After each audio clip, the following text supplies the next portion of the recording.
Welcome back to my Let's Play for Pokemon Gold, my Unown run. Yeah, I found the first piece of the puzzle, at least. Took me about half an hour, actually.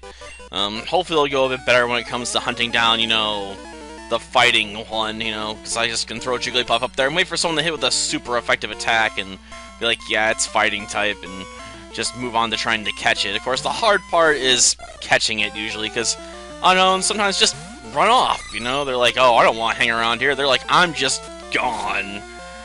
Oh, and if you're curious about the name, I named this Unown after Saryu's attack from Yu Yu Hakusho, his Ice Dragon technique. Where he basically casts, cold spirit energy at people and freezes them solid and then shatters them to a million pieces. I suppose that's a bit of an exaggeration of my power here, considering, it takes me 2 shots to kill a sparrow, so my hidden power is probably not that strong here, but I'll just have to try and make it work anyway. I may end up having to just really over-level, but I was expecting that from the get-go with this team, like, just power-leveling my way to victory. There's not really a better option open to me. Yeah, Bird Pokemon Masters, yeah, whatever. Being a flying master is a lot more interesting, to be honest, since you have access to, like, Jump Puff and Ladybug and other stuff, there's just more options to play with, like Scyther. But I suppose when you're dealing with gyms like this, usually it's primary typing they worry about more than secondary typing, but I say take advantage of both. You can build more interesting teams that way. And I may regret having used one of my berries on that, but I figured it'd be helpful for clearing out the trainers without having to double back. Because let's face it, I'm going to have to travel back and equip my last berry before I take on the gym leader. I'm going to need that extra power, and have to hope Mudslap doesn't royally screw me. Because if it manages to make me miss on, like, my second shot, I may not be able to take out his Pidgeotto, and may have to reset. Which I really don't appreciate, because I don't want to lose funds on the guy.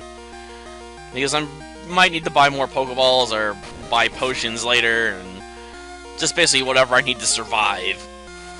I expect a lot of money to exchange hands eventually, let's just put it that way.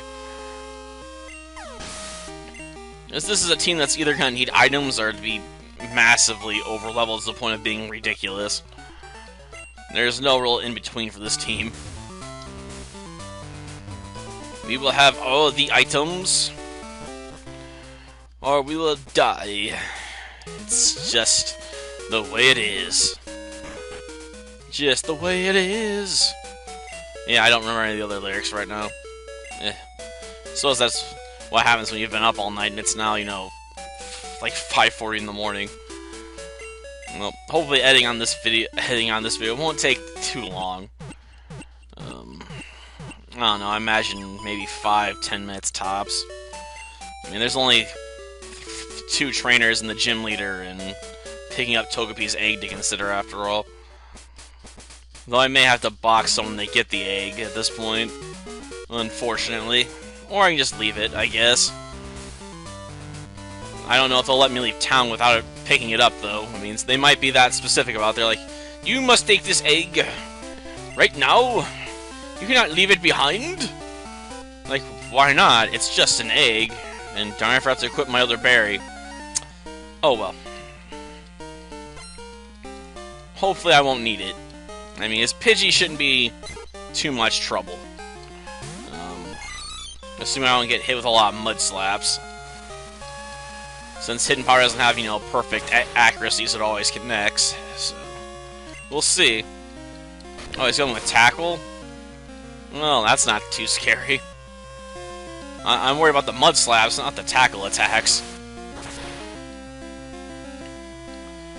So as he was trying to go for damage output there.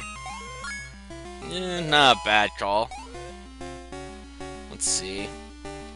22 special attack at level 11. Yep, not very impressive. And I suspect it's gonna drop off, the more I level up. Ouch. Gonna be feeling that one a bit. But can I get in 2 hits? No, it's gonna be 3 or 4 hits. I can't take 4 hits.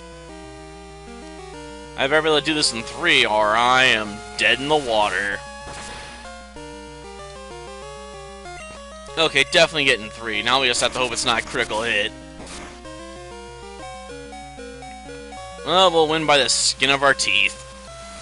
But that's just good enough for me, you know. I wasn't expecting an impressive victory over this gym with just 1 Unown. I may have to hunt down another ice one, though. Maybe. We'll see. I don't know if I want to really do that, because it's going to be time-consuming. I mean, it took me 30 minutes to find one that was just, you know, hidden power ice the first time.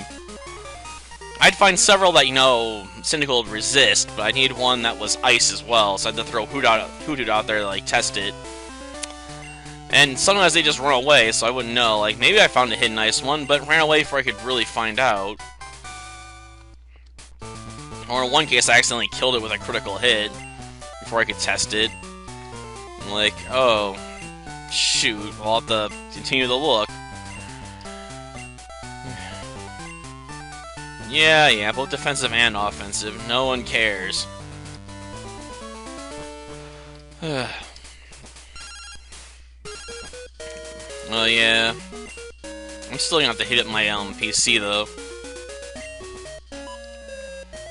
Yeah, I can talk to your assistant, but I first have to bench one of my Pokémon so I can have room for your egg. Since I can't just send it directly to the PC. Unfortunately.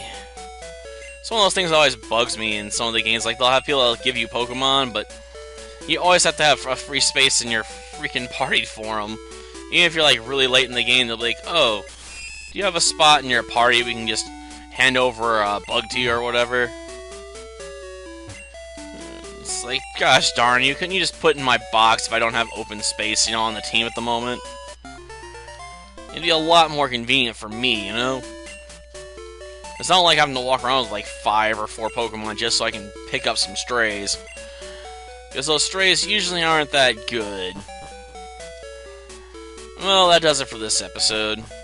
Next episode, you know, we'll make our way down the entrance to Union Cave, or maybe we'll go through it. Depends on how long it takes me to get through that route with, you know, all the trainers on it. Because if I do it like usual, I'll probably skip most of them, but I may want to hit them as well, just for the extra experience, because, let's face it, Unown needs a lot of levels if it wants to be competitive with much of anything.